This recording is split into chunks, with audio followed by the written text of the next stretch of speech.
This meeting is being recorded. You can keep going to the next slide. Anna, it might be simple. Would it be possible if I take over sharing the slide? Yes, absolutely, please. Hold on, let me do that. Let me see if I can share first. Give me 1 second. If it allows me, hold on.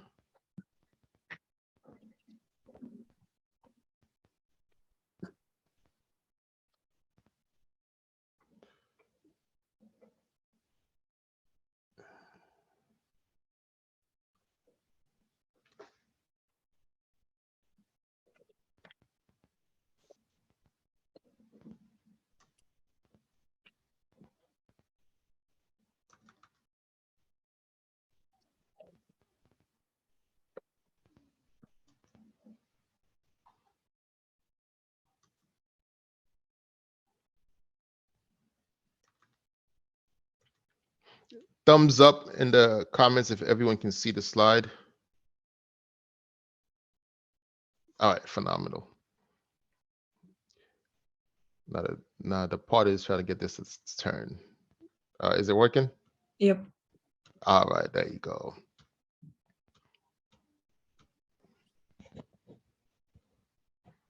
All right, great. No single action results in success.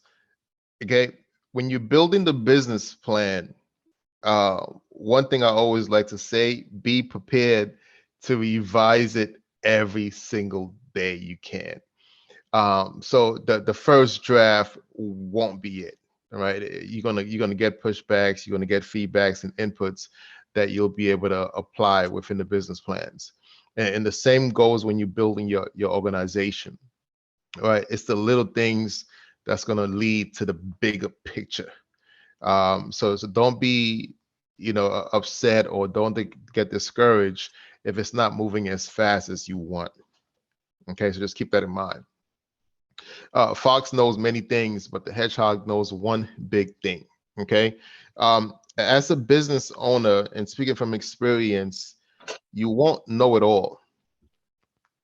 I'm gonna say that one more time. You won't know it all, right? So you're gonna have to rely on others to assist you along the way. In the same conversation, you want to be flexible in how you approach business, as well as be humble and willing to learn from others who's paved the way for your success. Okay, so don't put so much pressure on yourself to say you have to know 100% of the information, because I can tell you with confidence, the the thorn behind a lot of businesses I've worked with in the past, and I continue to work and mentor with today, is that they expect the expectation they have on themselves is they need to do 100% of everything within their business. And that's when the most failures occur. The business who's successful is the ones who's willing to delegate both internally and externally to help thrive their organizations. Okay. Going back to the mindset, and I'm going to go through this really quick to get into the meat and potatoes of a business plan, but I wanted to speak on the thinking mindset, when it comes to being an entrepreneur. You have to grow continuously in order to grow your business. This week, as an organization, we were in Dallas, Texas, just growing and learning more about the JP Morgan brand and how we can be a better advocate to go into the communities to share the resources that we have. Um, okay, I'm going to keep going through this. Personal growth can lead to business growth. Again, embrace the challenges, persist in the face of setbacks, view effort as a path to mastery, learn from criticism, and look for lessons and inspiration from others that you look up to, regardless of the stages in your business.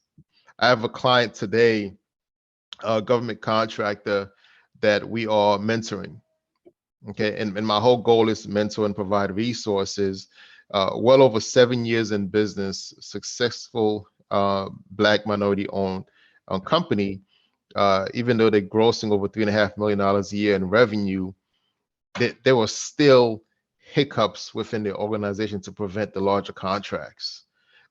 They came through our program, and we uncovered a lot of financial flaws within their financial team that we were able to say, hey, you might want to go back and do an internal outlook, and also get an external valuation of your finances, right? And it took them 4 months and a lot of back and forth, but they were able to uncover the hiccups within their organization to the point now, by the end of the year, they'll be at over $7.5 million. And they've just been awarded 3 contracts, close to $50 million in revenue, right?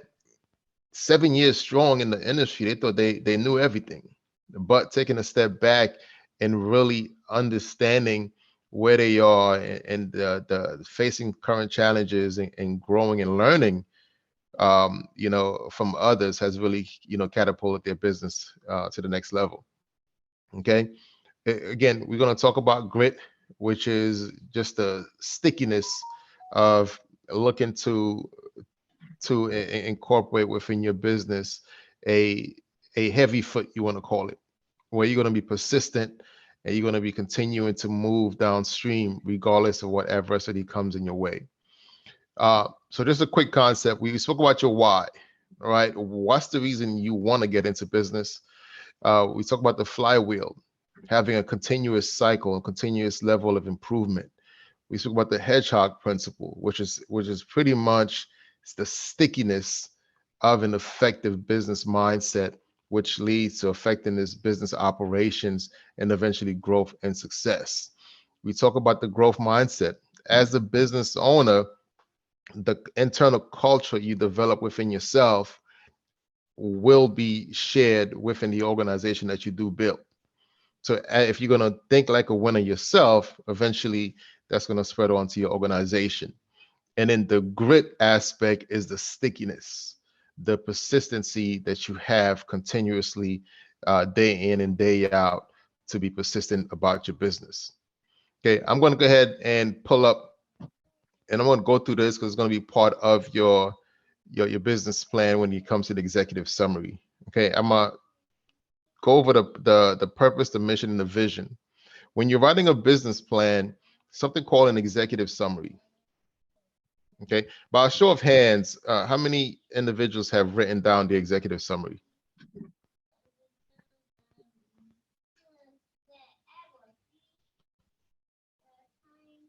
Or you can put in the comments, say, yes, I've written my executive summary down.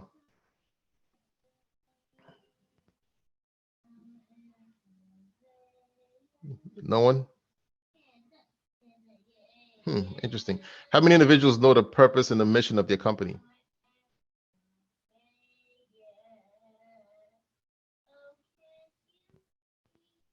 In the comments, say, yes, I have a mission, I have a purpose, I know the vision of my company.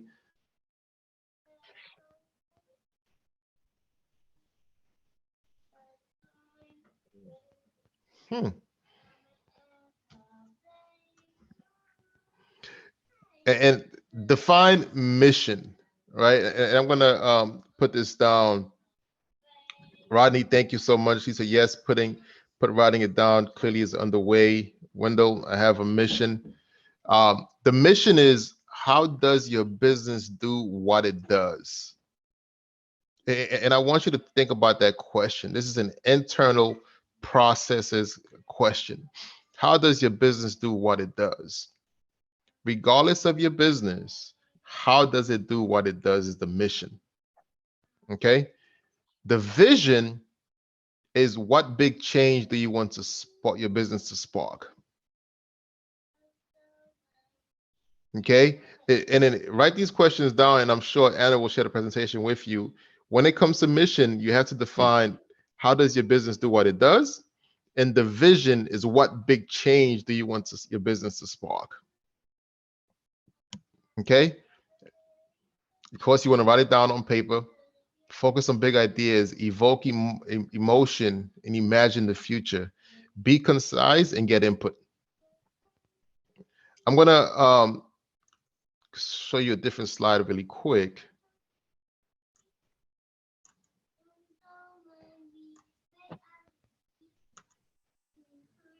Can you guys see this?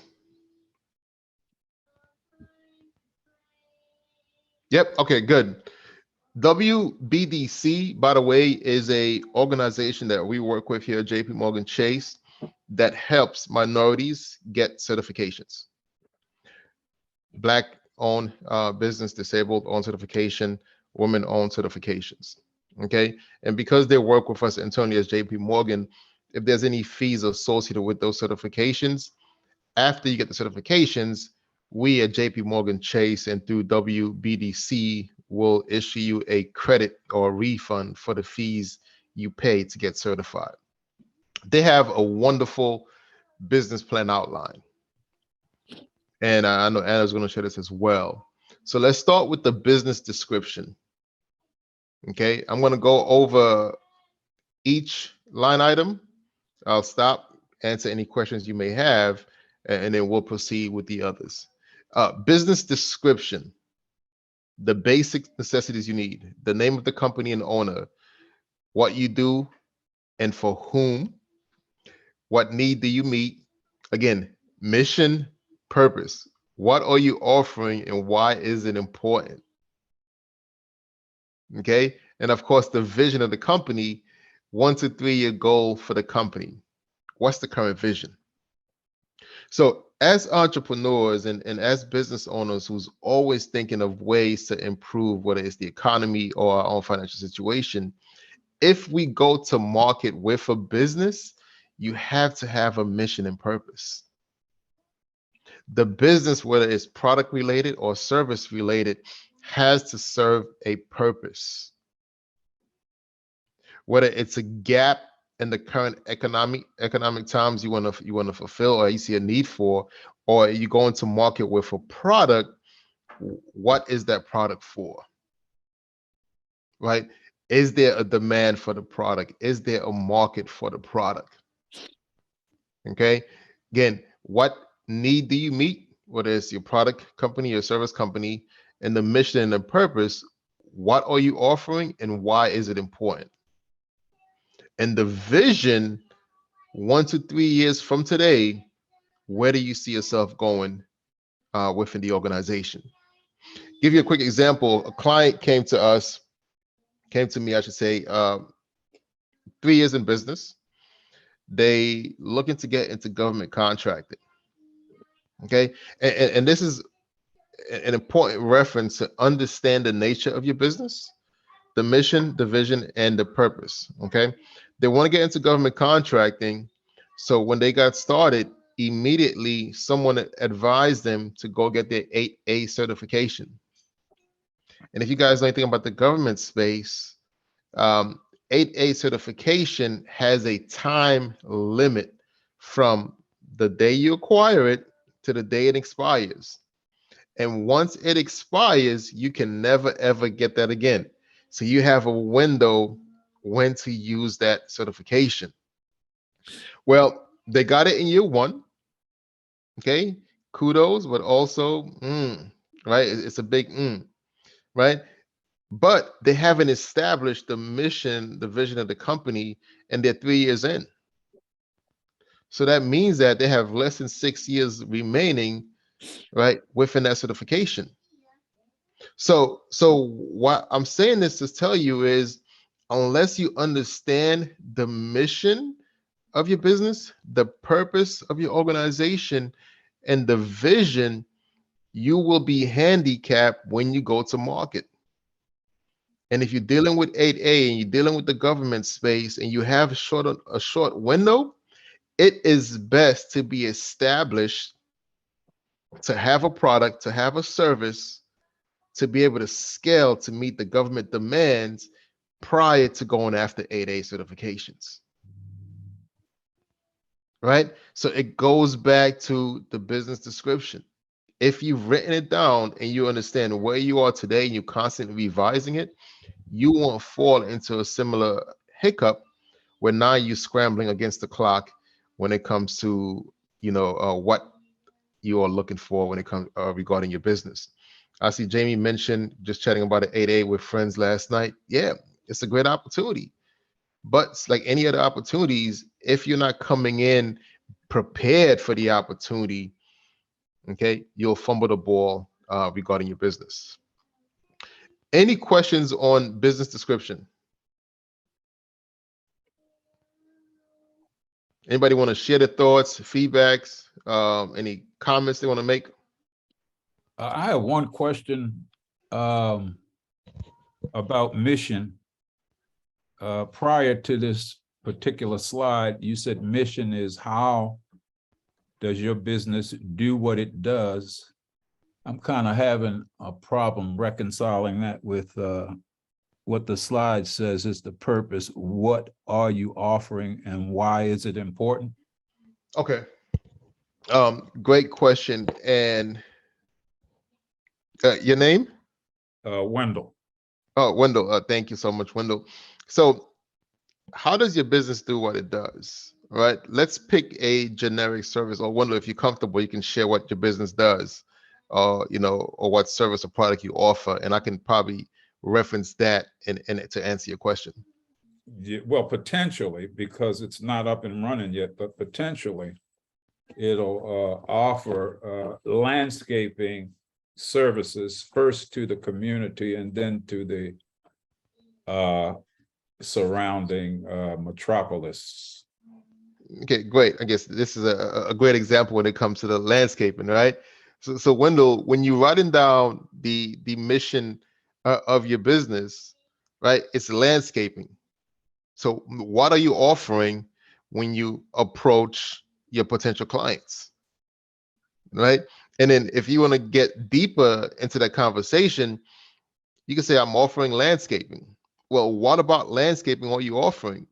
Are you focusing on hardscape as well, right? Or are you just going to want to focus on the trim work, or you want to focus on or will you be providing a service that helps with the pests or the insects within the landscaping, right? Or are you going after clients just for a one-time occurrence, or are you going to be setting up potential, monthly or bi-weekly planning, within that purpose, within that mission, I should say, right? And the purpose, it could be following along is, why is that service important, right?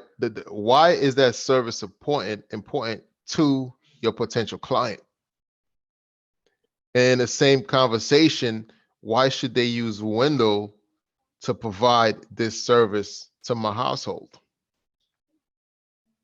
Right? So everyone knows what landscaping is, right? So everyone know what companies do when it comes to landscaping, right? But you got to define, why would it be important to your market, to the specific clients you're going after, for them to choose you as someone to provide that service for them. All right. So that's what I mean about defining, the mission and the purpose of your company. All right. So the details, the particular details of what you offer, and also the purpose of why you offer it, or why you're better than the next man, that's all encompassed in the mission, you say? That's all encompassing in the mission, right? Right. So if you think about a mission statement, right, or a lot of companies have mission statements that is geared personally to their clientele, where now when they think of landscaping, it's not just Wendell the landscaper, it's, here's his mission. Wendell does X, Y, and Z, or you can have a famous saying about your company that relates back to the mission of the firm. So it's the details. Yeah. So I always encourage everyone when it comes to a business plan to have details, where you just not saying I'm a landscaper to be a landscaper, but you are specific to every word in detail of what you do and how you do it. That's what sets you apart. So when you're approaching, banks don't typically look at business plans nowadays, but when you're approaching a potential investor, or you referencing your organization by way of a business plan, you are detailed and specific to your organization, that will leave your audience thinking, I need to reach out to Wendell, if it makes sense. Yeah, it makes sense. And vision, Vision differs from that in that how does vision distinguish itself from mission? Vision is the future.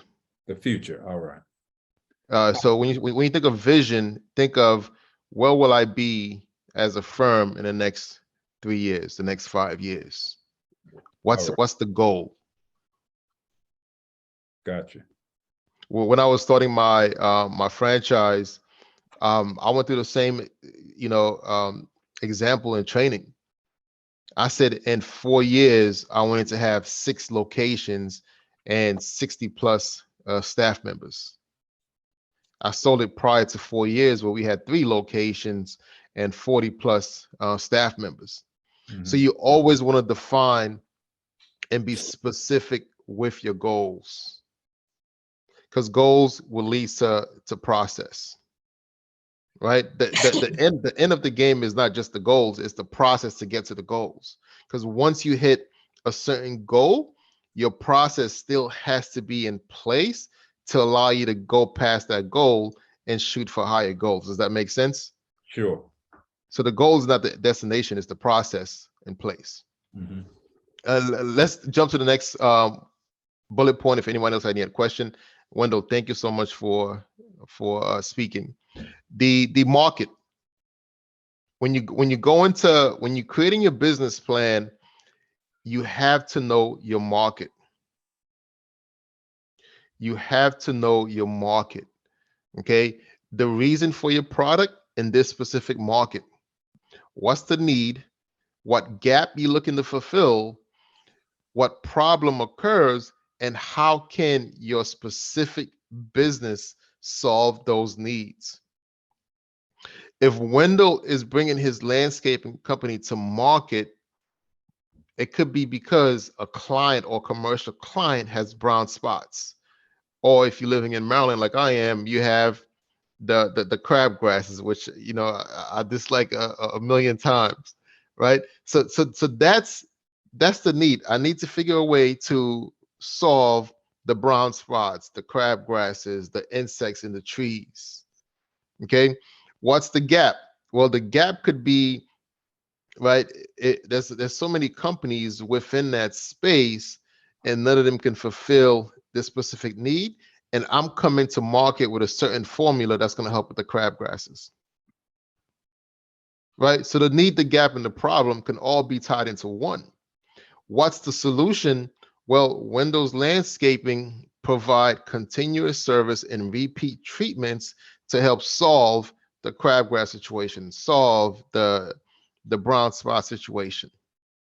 You have to know the reason you're going to market. So if you know the reason you're going to market, then you'll be laser focused on what the outcome is that you want for your clients. Who's your ideal customer? Your ideal customer is important because your ideal customer will flow into your projections, which comes further down the line in the business plan. Give you an example. I'm working with a client now who does professional cleaning services.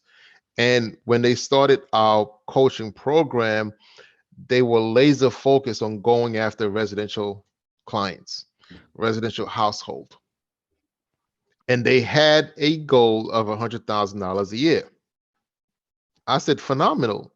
Tell me about your numbers. So they know what they wanted, but they know what the goal was. And I asked them, to get to $100,000 a year, how many clients do you need to see? And what's your average price per customer? When they realized that number was too large, given how many hours we have in a day, I recommended them to look into, right, to speeding up the process by going after business customers, because business customers come with a higher price point, right? And business customers would allow them to get to the $100,000 goal in a shorter time frame. But if you don't know who your ideal customers are, you're not willing to change and pivot the direction of the organization, right? You won't be able to put that within your business plan. The size of your market is important. Are you planning on being local? Are you planning on going to the state level? Or can your product or service be used nationally? If you're focusing on local, you have to understand your market. So you have to know the size of the market. Okay. Trends in the industry. Are you familiar with the industry? Are you familiar with the NAICS codes or Nix's codes about your industry? For those who's going into government contracting, I strongly encourage you to pull up SAM and look up the industry you want to be in, the organizations who's won and been awarded prior contracts, then pull them up on Dun and Bradstreet and look up the NICS codes that they have within those awarded contracts. Let me say that one more time. For those who's looking to go into government contracting, and this can be the same for you as well if you're looking to in the private sector, pull up the industry you want to be in, look up awards or contracts that's been awarded within that industry, and look up the companies who's won those awards and look up their NAICS codes. I guarantee you'll see at least 15 to 20 plus NAICS codes. Why? Because the SAM database uses those codes to reference contracts. So if you only have one NAICS code saying my whole business is landscaping and this is all I do, you would limit yourself from potential contracts, right? That has a similar need, but a different NAICS code. So you have to know the industry. You have to know the competition. Who are your direct competition, right? Who are your indirect competition? Okay. Competitive matrix. Is your pricing strategy the same as your competitors? Who controls the marketplace you want to get into? Okay. And I want you to write this down. I'm going to put it in the chat so you can actually have it as well. Oops, hold on 1 second.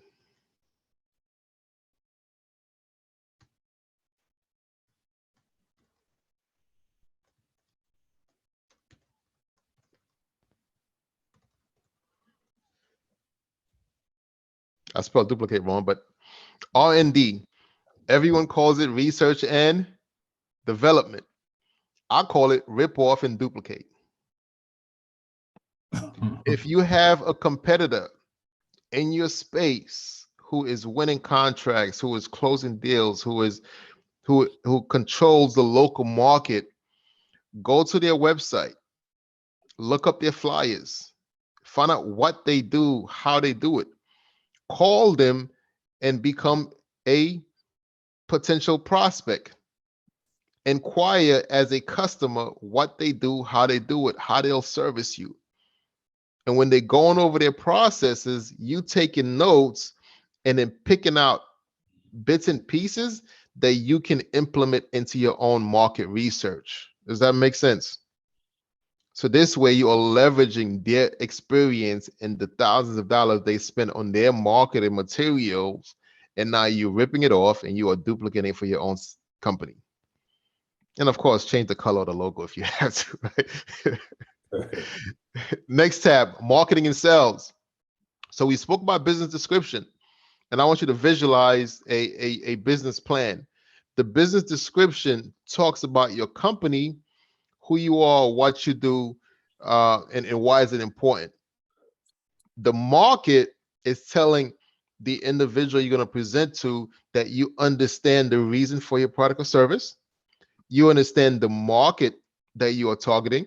You understand the ideal customer, your preferred client. You know your client. You know your client's income. You know the communities. You follow the census reports, so you know where to go to market. You understand the trends in the industry. You understand that the landscaping industry is a lot. Clients are going what? Towards greener products. Right? You have to understand where the market is. If you have 7 out of 10 households saying their first question is, what products do you use? Because personally, we have 2 pets and we have kids. So if I'm going to go with a landscaping company, I want to make sure that the products they use is kid and pet friendly. Do you understand that? If not, you can't go to market because you're going to get shut down 90% of the time. So you have to know your industry. You have to know where the trend is going when it comes to your particular industry. You have to know your competition. Okay. And when I say your competition, right, is you want to play close with your competition. Make them your best friend. See what they're doing, how they're doing it, and then of course, remember R&D, rip off and duplicate. Marketing and sales. Okay. And notice the order we are going. A lot of times I've come across business plan where after their business description or executive summary, they dive right into management, or they'll dive right into my numbers. And there's a reason why you always see a lot of successful business plans with management at the end of the presentation. Okay, and then we'll go into why. Marketing and sales. Marketing is one of the major must do in any business. Marketing will determine if you're successful. Marketing will determine if you're not successful. How will you go to market? What strategies will you use for marketing? Do you have the means to go into market to cover expenses? If so, does your marketing team have a reference point to collect data on every single dollar you spend when it comes to marketing to determine if my dollar should be allocated in a different marketing campaign? Does that make sense? So you want to be able to track every dollar you use for marketing to ensure that, yes, I'm getting return on my dollar. This is why you'll see a lot of startup companies do what's called a huge, just like they'll toss a net when it comes to marketing, but they do it in stages. They'll toss a net, for example, window. Let's say you reach out, you created a marketing flyer, and you reach out to 7 zip codes. And then you'll use the US Post Office and you'll blast out your marketing flyers to those 7 zip codes. And then when you start to receive phone calls and inquiries from potential clients, you always want to reference, how did you inquire about my product? And based on their zip code, you'll know which zip code is more receptive to your marketing. And then the next round of marketing, what do? You target that zip code. Whether you were spending $100 in the marketing campaign, now you're putting majority of it in that zip code. But you'll still funnel on a different marketing campaign. Does that make sense? You have to know, your market. Okay. How will you find customers? What marketing strategies will you need? And why? That has to be part of your business plan. Because from an investor's perspective, you have a great product. You know the market you're targeting. You know the reason of your business, the purpose, and the vision that you have for the company. How are you going to market? Right? What's the game plan for the marketing? Some companies will do soft launches before they actually do their grand opening. That's part of the process. See, is my target market being receptive to the business idea that I have? Okay. Who will be selling? Now, as a business owner, are you the owner, the salesman, the person who executes, the project manager, right? Who in your team will be assisting with the marketing or assisting with the sell aspect of your business? Okay, what is your social media plan? When we get inquiries about companies looking to join our coaching program, the first thing I do is I pull up their social media, right? I'll pull up their company's LinkedIn. I'll pull up the company's website. I'll pull up the company's Facebook if they're a local retailer. And I'll see on Facebook if they have a Facebook company page, do they have the information, the address of the company? Because believe it or not, Facebook is specific to local. They do a great job in promoting local businesses. But if you don't have that profile set up with the zip code, they can't target ads to your direction. And then I'll pull up internal resources about the industry they're in, as well as to see if they currently have, whether it's Dun and Bradstreet set up Vertical IQ or any business information out there about themselves. And then I'll pull up the state's website to see if they are still in active business. Okay, so you have to know your platform. Okay, and I'll always include as much as detail as possible when it comes to your marketing and your sales plan. Okay, any questions on marketing?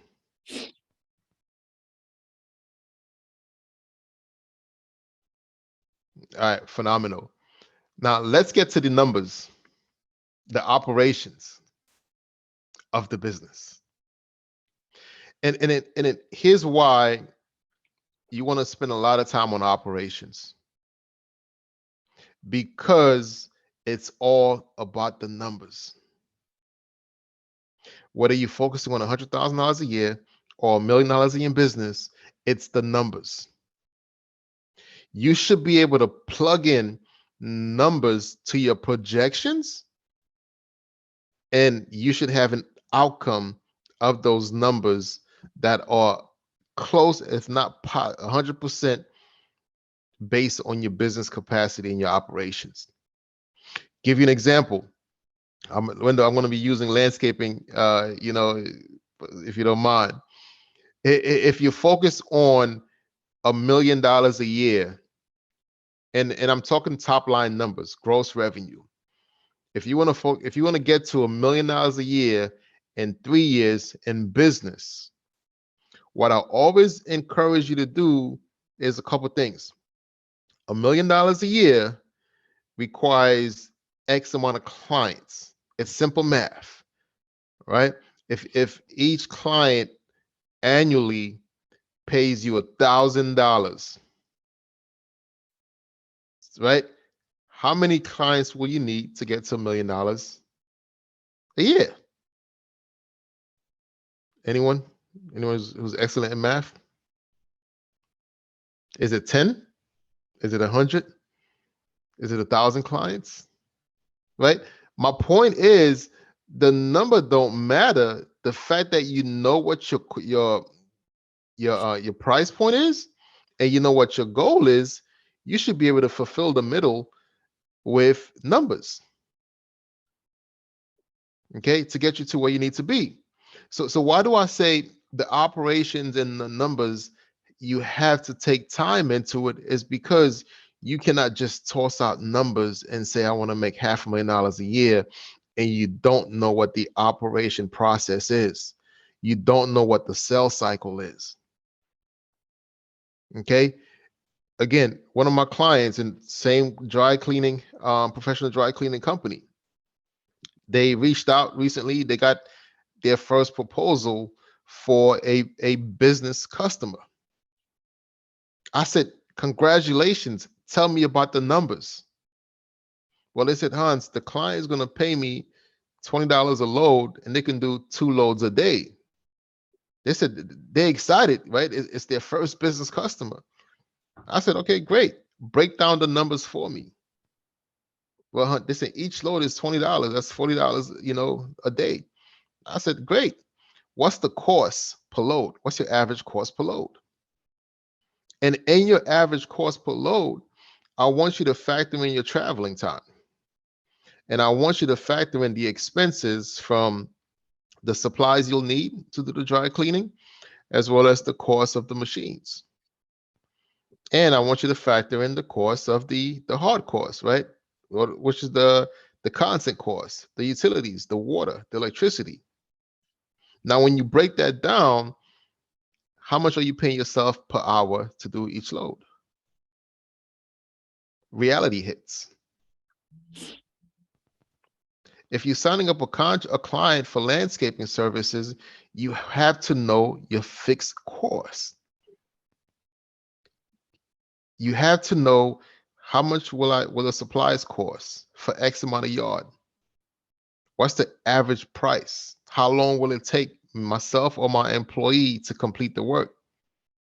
And then how much are you paying your employee or your staff member for that work? That's the hard cost. And of course, the soft cost is if a machine breaks down, right? That's the ones that just come out of left field. So before you go into to target a client, you have to know your true cost. And then you add your profit margin on top of that. Okay, so you can actually know what your numbers are. So know your sales cycles, know your operations from beginning to end.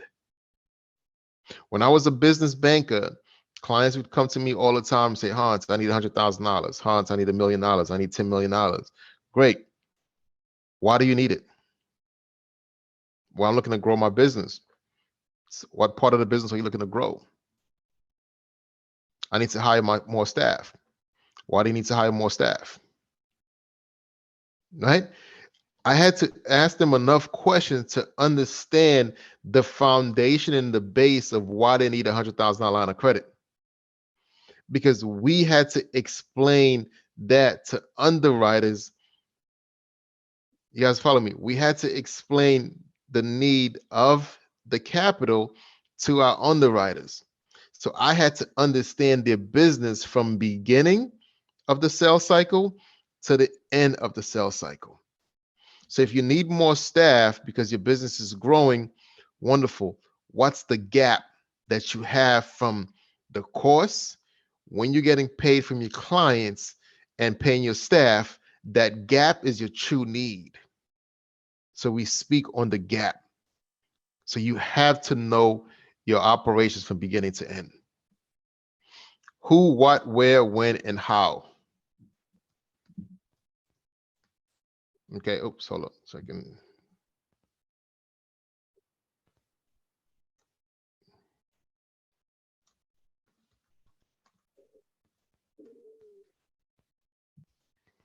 Who, what, where, and how.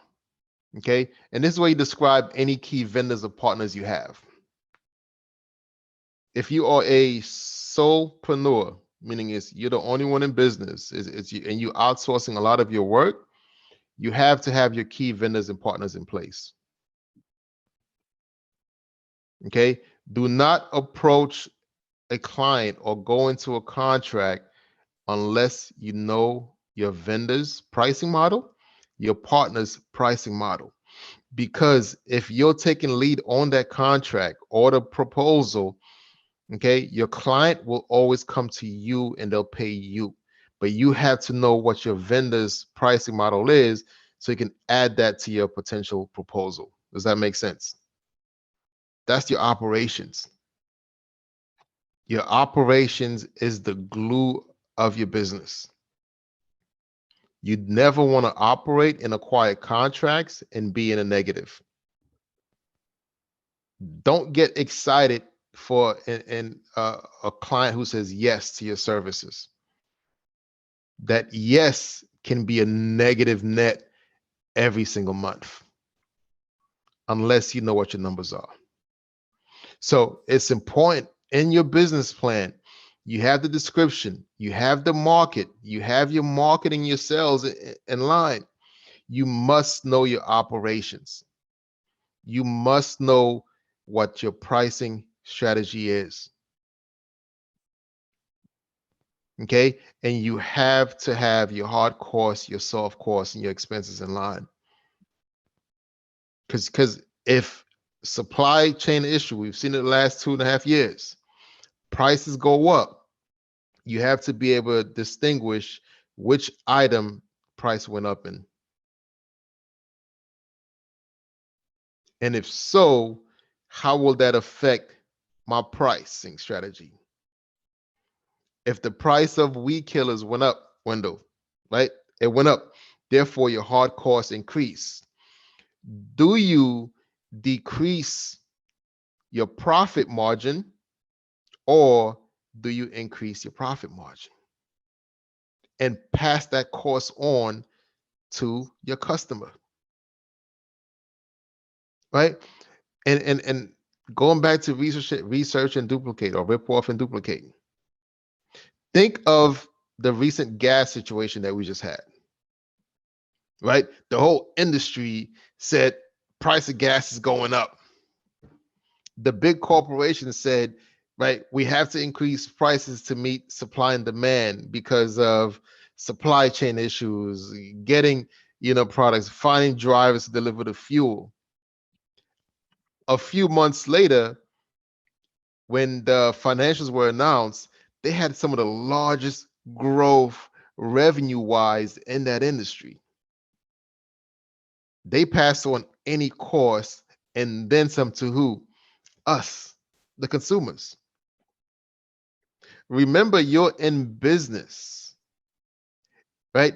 You have to sit with your executive team when there's an increase in pricing. You have to know what your numbers are, and you got to be comfortable with saying, do we absorb that cost as an organization, or do we say, Mr. Mrs. Customer, there's a price increase. We're going to pass that cost on, because to maintain your margin. Okay, so when you're doing your forecasting, 1 to 3 year projections, factor that in as well. Because if you don't factor these small increases, and then your expenses are increasing, it's going to decrease your profit margin. And then you're going to have a larger need for cash flow because you can't maintain the staff, or you don't have the cash reserves any longer in the event of an equipment failure, or you can't put in 10-20% to your marketing any longer. Therefore, one increase negatively affected your whole operation, so you don't have the same marketing dollars to bring in new revenue. Okay, you want to project up, not down, but to do so, in your operations section of your business plan, you have to know what your numbers are. Remember, you are a for-profit business. Okay, so keep that in mind. You're not doing charity work.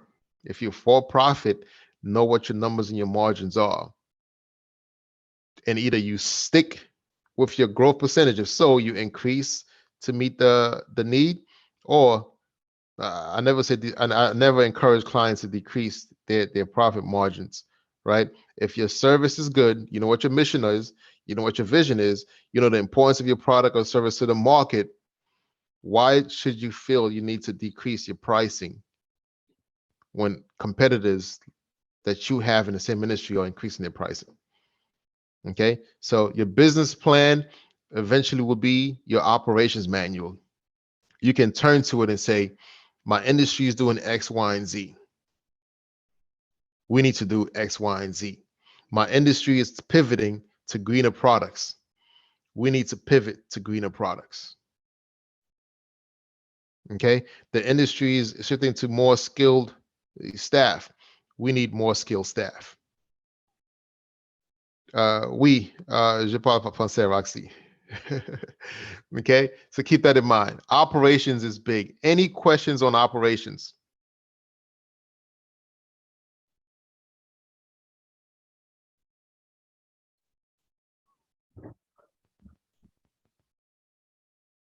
Any questions on operations? Maybe a somewhat specific one. I'm following everything in the operation. I just wanted to know, do you have any experience with clients that are in the real estate business, whether it's developing homes and sales or acquiring properties for management and income producing properties? And if so, do you have any thoughts about that in the context of all that you talked about thus far? Yeah, so when you're saying acquiring, is it acquiring to hold and then eventually manage yourself, or just to Both. give me a So little bit more insight? both. So one side is acquiring land and building houses and selling it. And another side would be having rental property that either would be developed or acquired and managed. Good. I think since we're speaking on operations, and we'll go into the organization structure as well, but to answer your question, yes, I've had clients as high as 800 units, residential units, and I've watched them sell those units and get into commercial buy and hold when it comes to shopping centers. So I've had them send me their financial projections. I've had clients who've created personal investments where they have their wealthy friends who invest and they pay them quarterly dividends. I've had clients who own property management companies, which if you're in real estate, I highly recommend to have a property management side of your business. Okay. Regardless if you're a developer, if you're flipping, or you buying to resell, I highly encourage to have a property management side. And I'm gonna tell you why, Rodney. When you looking to grow, especially in real estate, and if you look at the trends, if it's a residential property, most banks or lenders will only go for 4 personal mortgages under your name. And even if you want looking to acquire properties in an LLC, they typically will not allow it. Okay. They'll tell you, yes, you can go ahead and get it underneath your name, acquire the mortgage, and then eventually look to put it into an LLC. But if you're going to look to scale that business, you want to have property management, because if you're going for a line of credit, the number one question that will be inquired is, why do you need it? If you're buying and flipping, it's not within our guidelines. If you have property management, I've done financing and lines of credit for millions for property managers, because why? They are operating as a business. They are managing a book of business, so they have clientele. And because they're managing those properties, they're responsible for the expenses of those properties. And if you look at some of the larger ones now, they have staff that goes out where they had to hire the plumbers, they had to do X, Y, and Z, right? Usually lines of credit is what they use for cash flow to assist with increased staff and pay off those expenses. So I highly recommend you get property management. Now, from a development side, when it comes to looking to develop, to buy land, to develop potential, right? Capital is always come in hand. You have to look for lenders who have a love for development real estate. I've plugged in some of my clients now who are smaller developers. If you look at Capital Impact Partners, they are based in Washington, D.C. They are a CDFI, Community Development Organization. They have an internal program for brand new developers, college level developers, and then master's developers, which are experienced developers. So brand new can be considered, right, high school, right, getting into the high school. College can be intermediate developers who have a few experience, who've done a few projects. And then you have your masters or your professional developers who are doing large scale projects. And what they do, they take you to different case studies to look at, here's a project, okay? And they'll help you with understanding the operations, the numbers of that project. They'll teach you having contingencies for that project, and they'll tell you how to exit and get financing and exit that project. And then they'll also partner you up with different organizations or developers in the space to bring you on board their projects so you can learn while understanding the program. And it's a free course. Also work with the city of Baltimore, right? They have different grants and programs available for developers. So I plug in any clients that we have or mentees in the program with local real estate agents who are direct brokers for HUD. When it comes to foreclosure properties, right? So this way you build the connection, and I plug in some of my clients as well and allow them to network as a whole, especially in the development space. So I hope that answered your question. But long story short, yes, I've been humbled to be a part of many different industries. And personally, I did a few flips in my days as well. So Well, thanks. We may be reaching out to you. no problem. No problem. Any additional questions on operations before we jump to management and organization?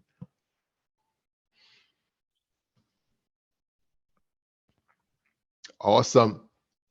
Management and organization.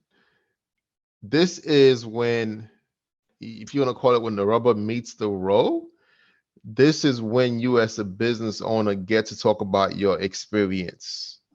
And I want to be clear as well, when you setting up your bio and you talk about your management experience, please, please, please speak of your experience in that industry.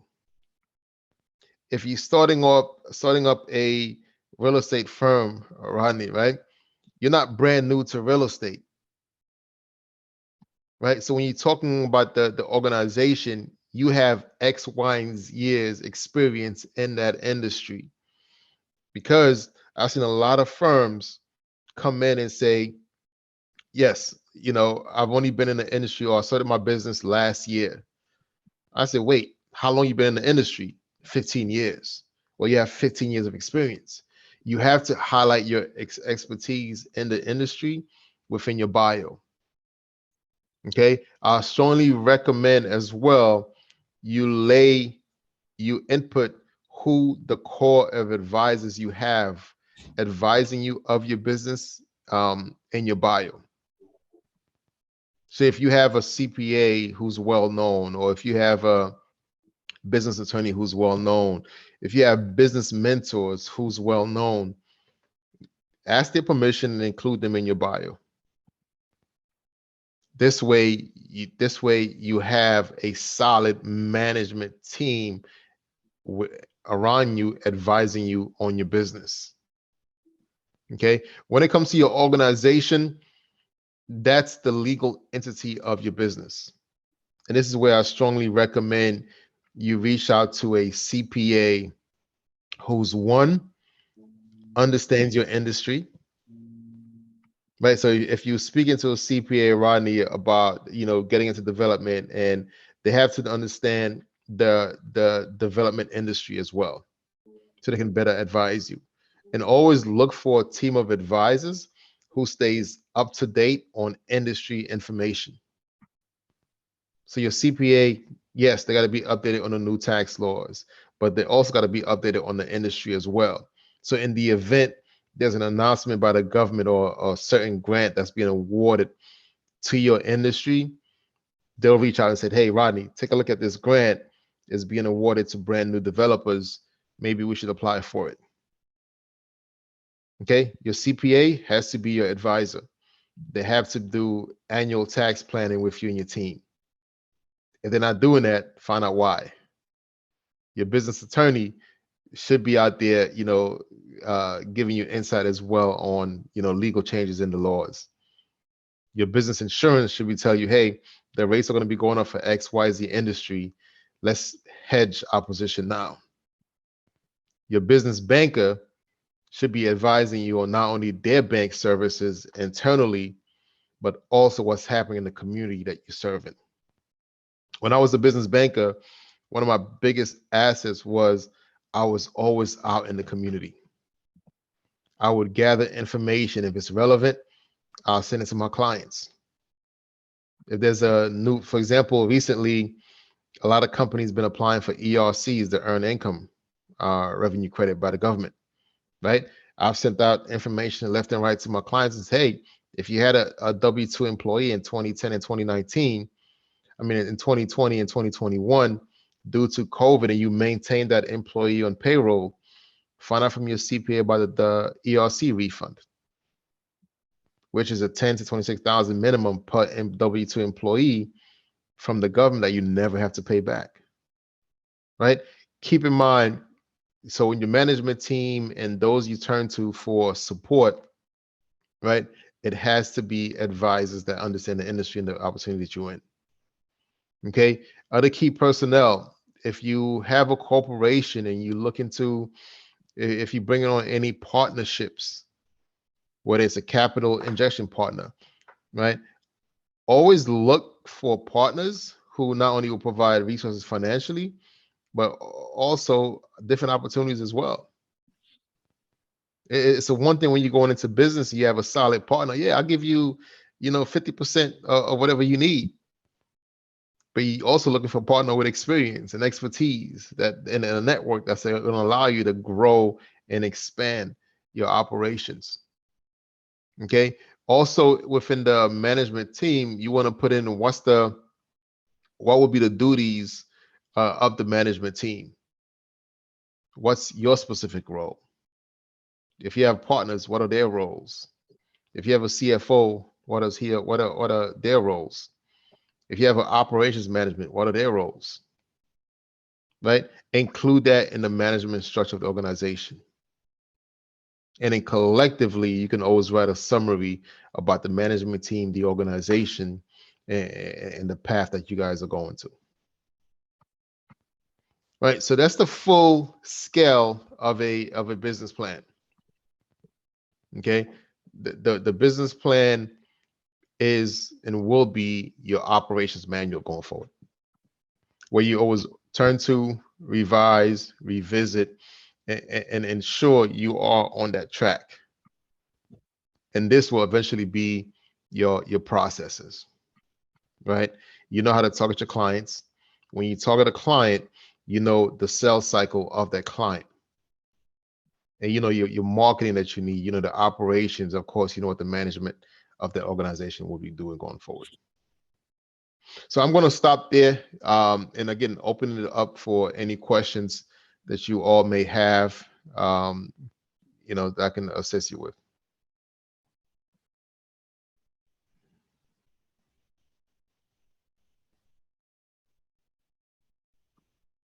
Wow, they did a good job. I have another question for you. So early in your presentation, you mentioned something about banks not looking at business plans anymore. Of course, you were focused on this was really on the financial plan, but can you speak to if banks aren't looking at business plans outside of what you just described, is there anything else that needs to be considered of what banks are looking at or reviewing or considering? Yeah, absolutely. And then keep in mind, you guys familiar with CDFIs? CDFIs still want a business plan because they take you through the whole process. If we give you, Rodney, 100 grand, we need to know you will take care of that money, right? So we'll go through your business plans and we'll highlight some aspect of the business plan, and they'll teach you the TA part of the technical assistance side of it to ensure you have a game plan going. When you go to the banks, and this is with any lending institution, okay, they'll say, their focus is how will you repay us back? If we give you $100,000, what's the goal to repay us back? And to determine that, they'll look back 2 years, 3 years of your financial data. And if you're a startup business, we will look at your projections. So we wouldn't want to see the whole business plan, but we'll say, send me your projections. Okay, so we'll say, send me your projected revenue, your potential balance sheet, your cash flow. Send me those. Because all we want to see is, if I lend you $1, are you making $1.25 to pay me back? On it, right? And if we go to SBA route, which is a little bit more relaxed, the SBA might say, if we lend you $1, are you making $1.10 back to pay us back? That's the cash flow. So when you're approaching the banks, it's important you know that your numbers. I'm gonna give you an example. And I have a lot of examples, right? So feel free, regardless of industry. I have a restaurant client in Baltimore City. They came to me 3 years ago after they made a huge purchase on a property to open up their restaurant. They came with their financial numbers, and from just looking at the bottom line, the numbers look amazing, right? Uh, their management team have 20 plus years in the restaurant business, which is a check, right? But when I started to really look into their numbers, I had 2 questions. I said, one, so you're projected to make $40,000 a week in sales. I said, that's phenomenal. I said, but I'm looking at your food costs, right? And week 1, week 2, week 3, week 4, I see you saying your revenue is going up, but your food cost is what? Constant. I'm like, how is that possible? Right?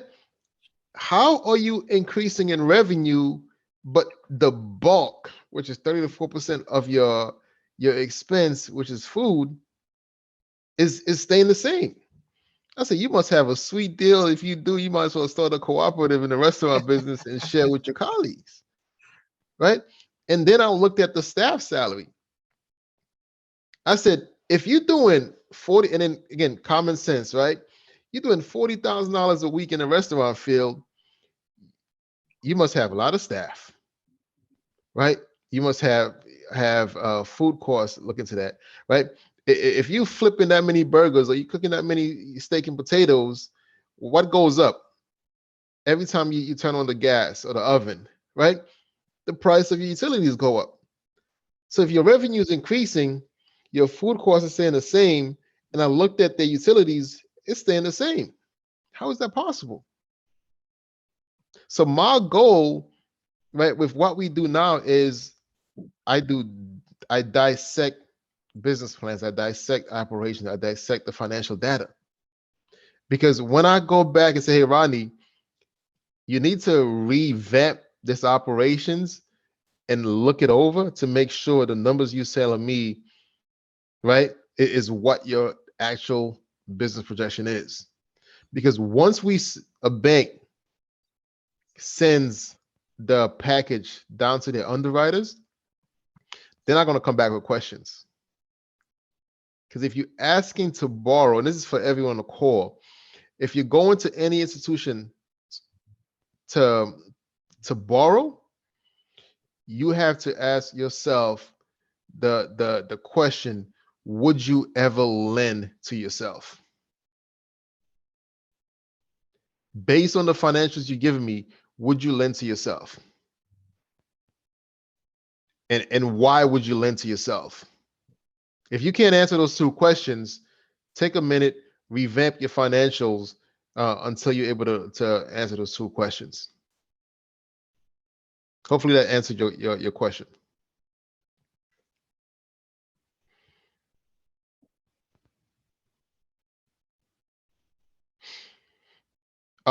Yeah, Rodney, I'll connect you with someone in my network who actually has the largest opportunity zone fund.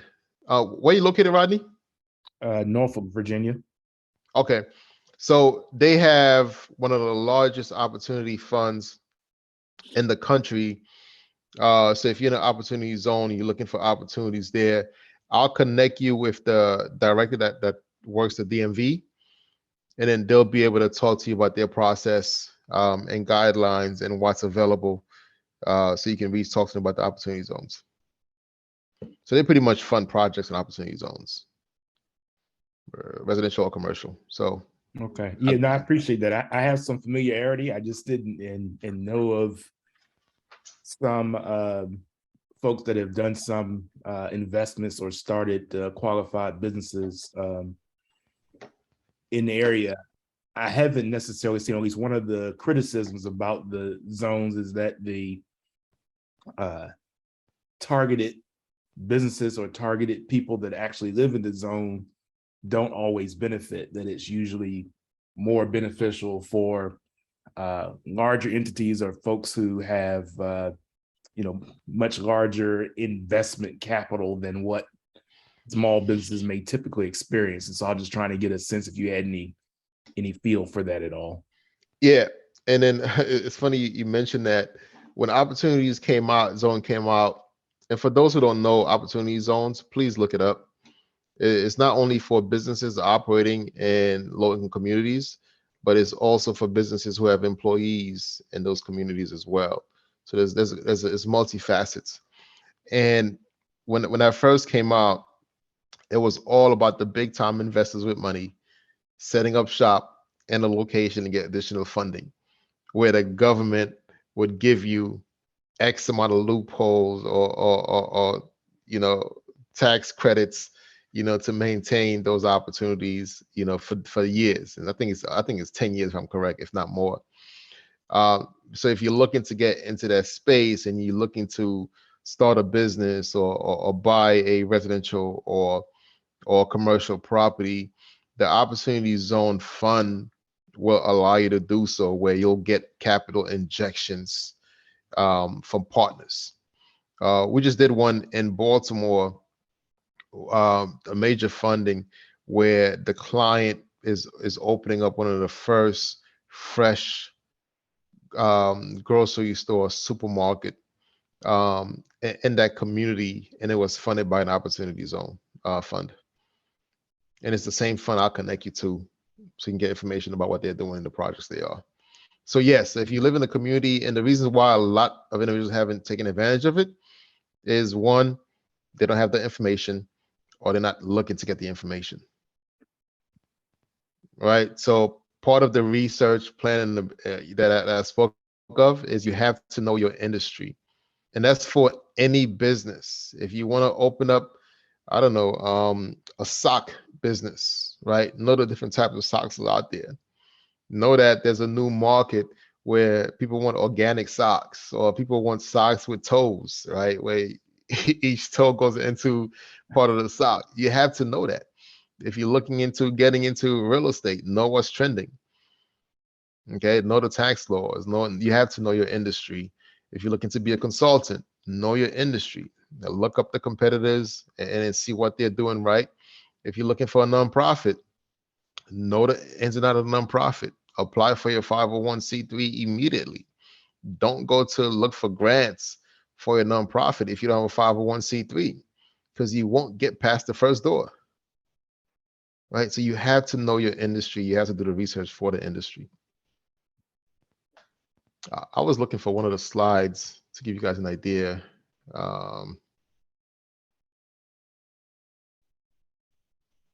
But any additional questions? And this deck I was working off, guys, it's one that we use constantly doing our program. And I strongly encourage everyone, if they can, send me an email or reach out to Anna and Mr. Holmes for my contact information. Add me on LinkedIn. I post information on LinkedIn about grants for any businesses, startups, or years in business all the time. What is and because I'm in Maryland, I typically focus on the state of Maryland and federal grants. So, or my colleagues in DC, if they share something about DC grants, I'll plug in the DC information as well. There's a lot of grants available, but before you apply for those grants, please read the requirements. There's a question in the chat from Jamie Pickens. She's asking, how long should the business plan be? Great question. There's no specific guidelines to how long the business plan be, but you want to get straight to the point. You're not writing a biography about your business. Get straight to the point. Keep it short and brief and direct as much as possible. The key, of course, is you want to show some data And if you, and don't be afraid to change your business plan based on who you're sending it to. I'll give you an example. There's a nonprofit community development organization who is visual when it comes to business plan. So they don't want to see a whole bunch of paragraphs. They want to see graphs and charts and that, does that make sense? And diagrams, you know, and how your revenue is scaling, how your expenses are selling. So before you send a business plan out, always reach out to the organization who you're sending it to find out what are their requirements and what they like. So it could be 1 page, it could be 2 pages, or it could be 10 pages. Okay, so think about an operations manual, which is a couple multiple pages. That's typically what you see with business plans. But if you're sharing it with a group or individuals, find out how they would like to receive the business plan and what they're looking for specifically. Hope that answered the question, Jamie.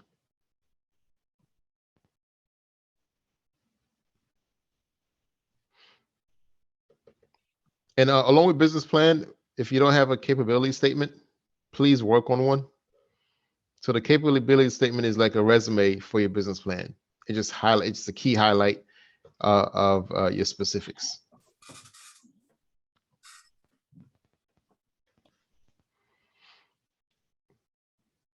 Did that help? I'm just going to pull up our website so you guys can see it. Yes, thank you. All right, good.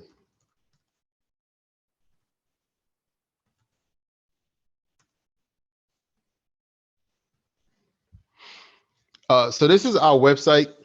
Again, our program that we serve. Can you guys see the screen?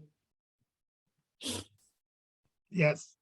Okay, so the program that we have at Chase, the minority program, is free for any businesses 2 years plus. But this is our website.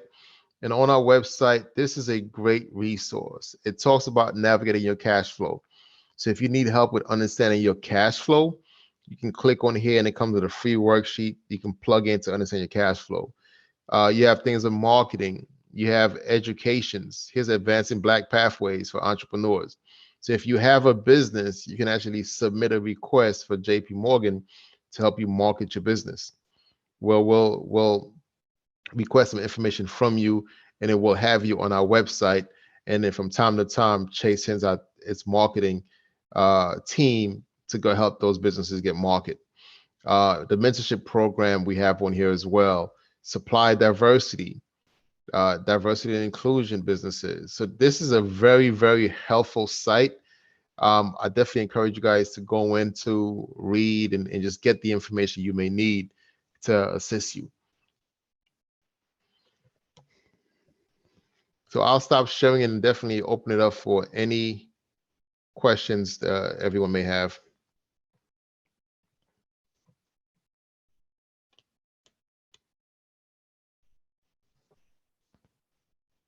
Mr. Holmes, I think everyone is ready to go fishing, you know, on the Saturdays.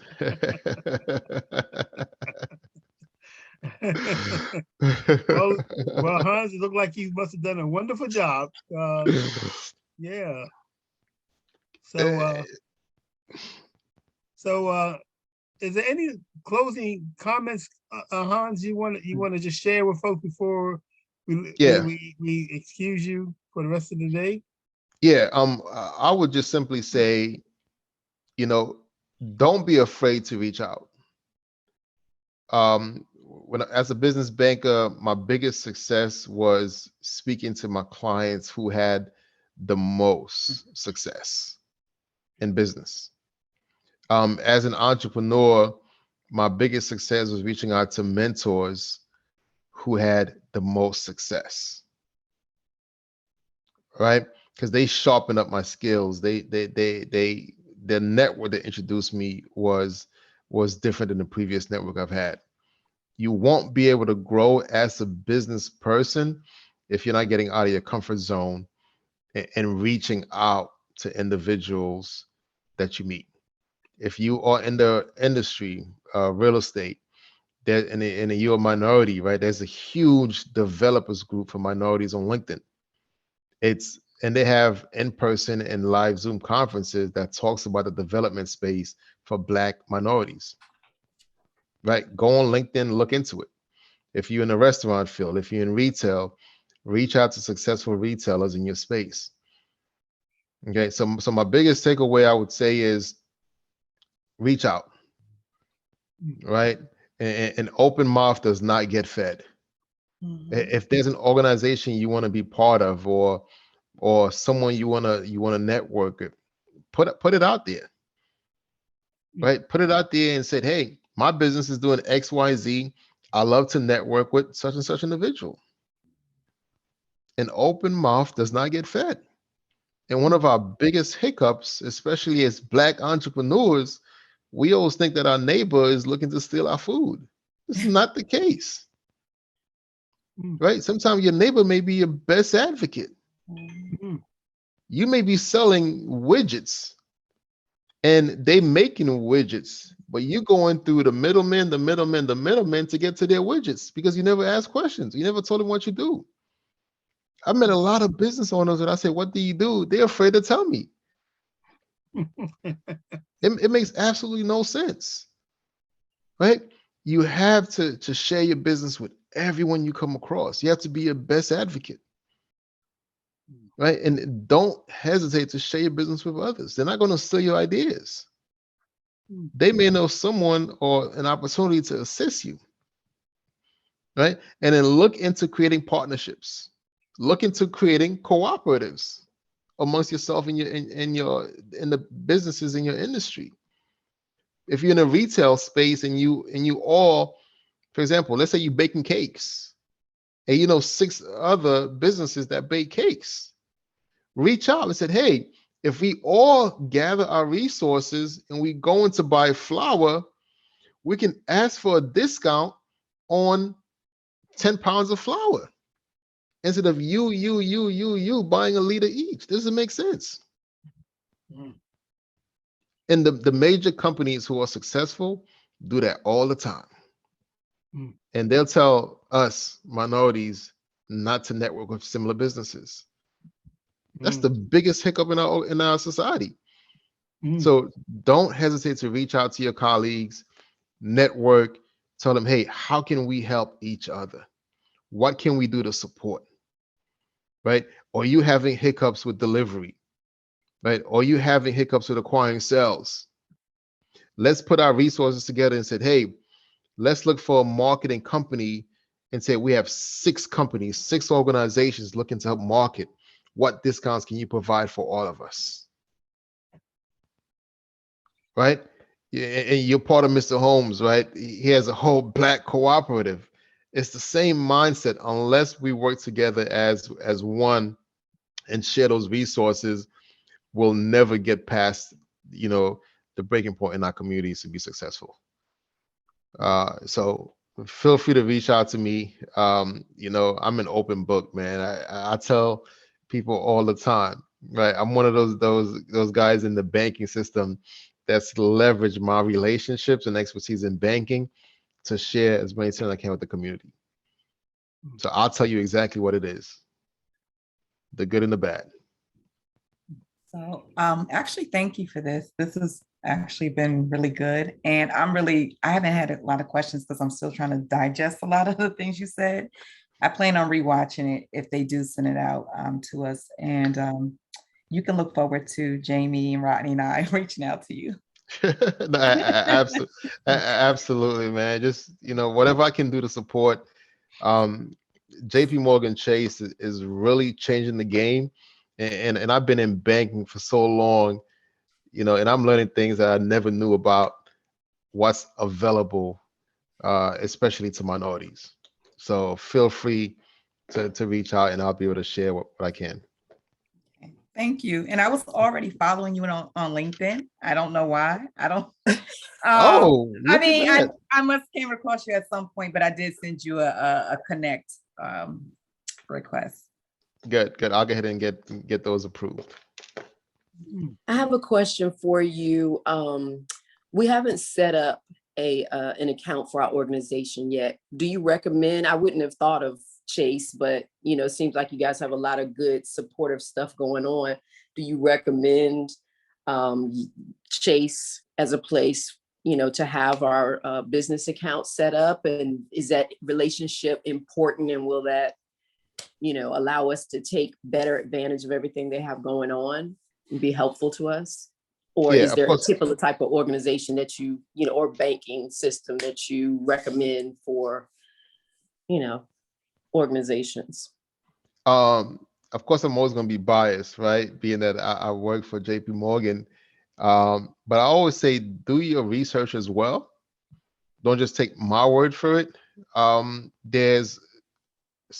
used to recommend clients to smaller institutions, especially if they had a specific focus, what they're looking for.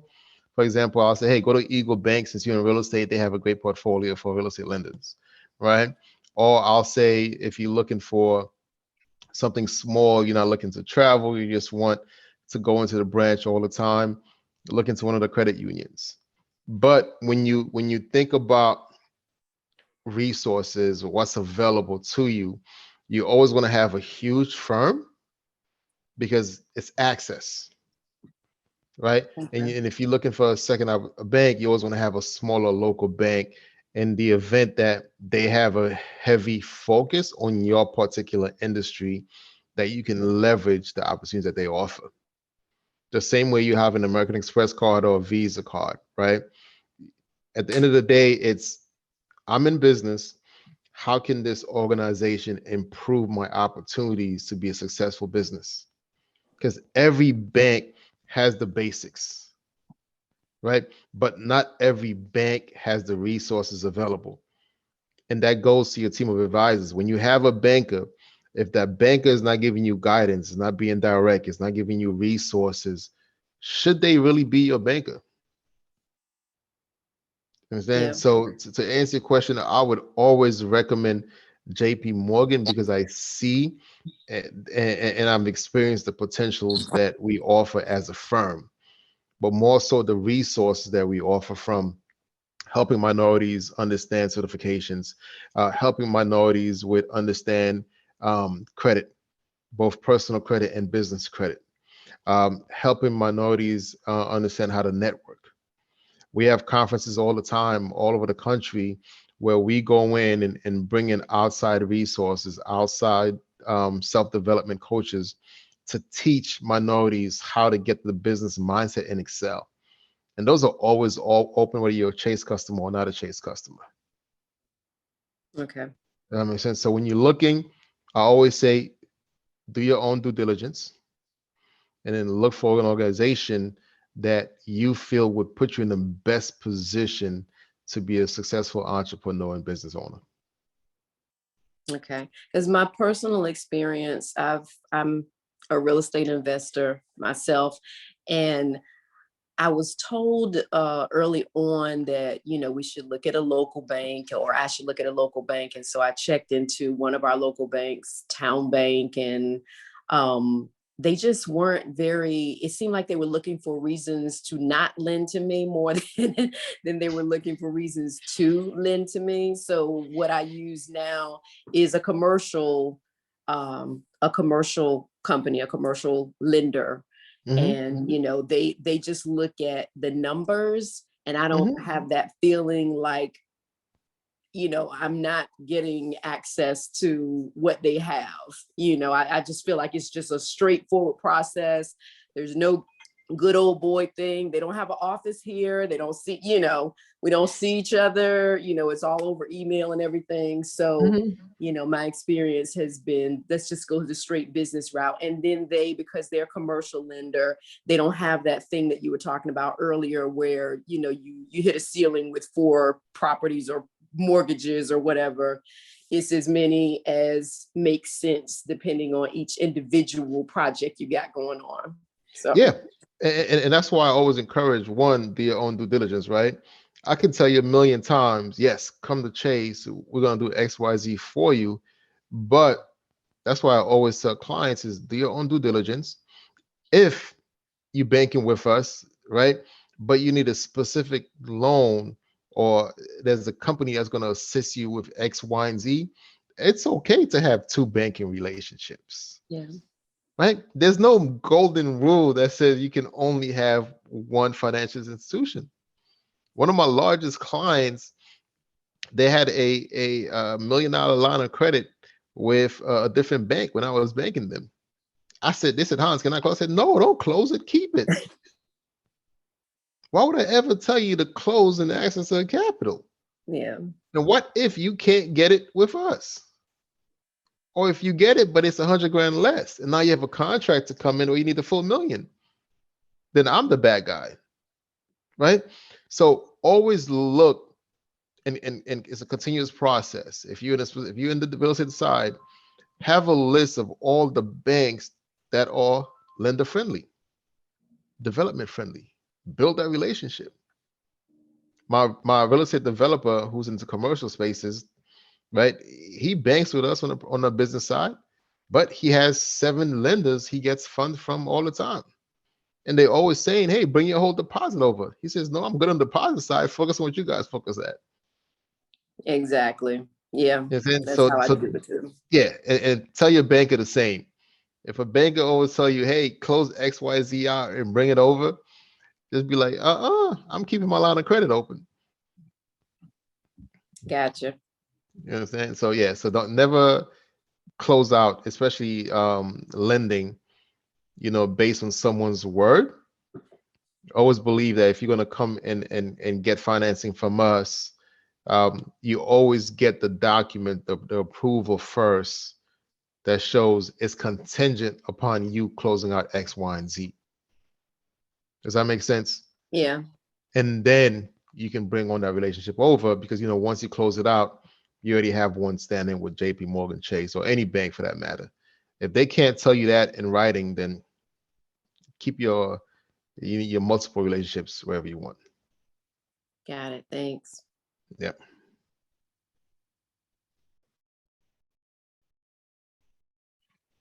Are there any more questions for Hans? Well, you have his access to his email address, and I would certainly recommend that you reach out to him. He's open, receptive to assist you in any way he can. And he said something that I've said, and I'm glad he echoed out the importance of building partnerships and relationships. And so everyone that has come into this academy thus far, I ask you to reach out and utilize these relationships because to help grow your businesses and your business ideas, you need the input of other people. You just need it. It's well needed. And so don't be fearful that someone's out there to steal your idea, because I'm a believer in that what is yours is yours. And the universe has ordained that to you. So, yeah. So Hans, I'm gonna let you go. And thank you for sharing this rich information with this group this morning. I hope that they take advantage of the invite and reach out to you. And again, thank you for sharing with us this morning. No, thank you for having us. As a firm, we're always looking to, and we appreciate these invites, giving us the opportunity to share with the communities, as a group. So I appreciate you for having me, and I appreciate everyone for, taking a Saturday morning to listen to me, rumble on. But again, I welcome, and I welcome, and I'll send out the invite again. Any questions you may have, big or small, don't hesitate. Again, a closed mouth don't get fed, right? So you guys enjoy the rest of your weekend, and enjoy the rest of the year. All right, thank you. We just have a few reminders for everyone else before we log off. First of all, Roxy, I think your group still needs to sign up for one-on-ones with Ron. So please email him sometimes you are available, or you can discuss it maybe like after we're done with this, with these reminders. Then also we're still asking for people to send me over their bios and their photos and their, so when you're able to, please do that. And finally, you currently have 4 homework assignments. Some groups have completed half of the homework assignments, but in the last email for this week, we also sent out a fundraising plan and a cooperative business checklist. So please complete those and send them over to me, as well as the assignments from the prior week if you had not done so yet. All right. So Rodney, are you and Jamie and Levette prepared to schedule a time to meet?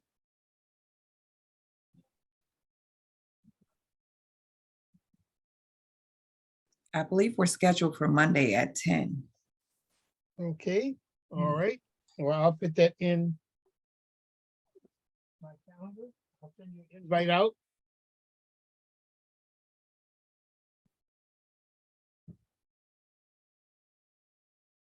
All right, I'll send you an invite out for Monday at 10.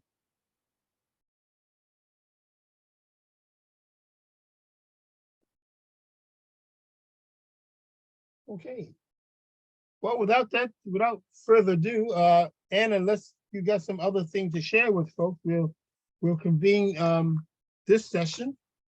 And again, utilize these resources, folks. The more you work intentionally, the better off you'll find yourself in a space of growth and creating opportunities for yourselves. All right. So again, look forward to seeing you all next Saturday, and looking forward to receiving those documents from you as well. All right. Thank you all. All right. Thank you so much, everyone.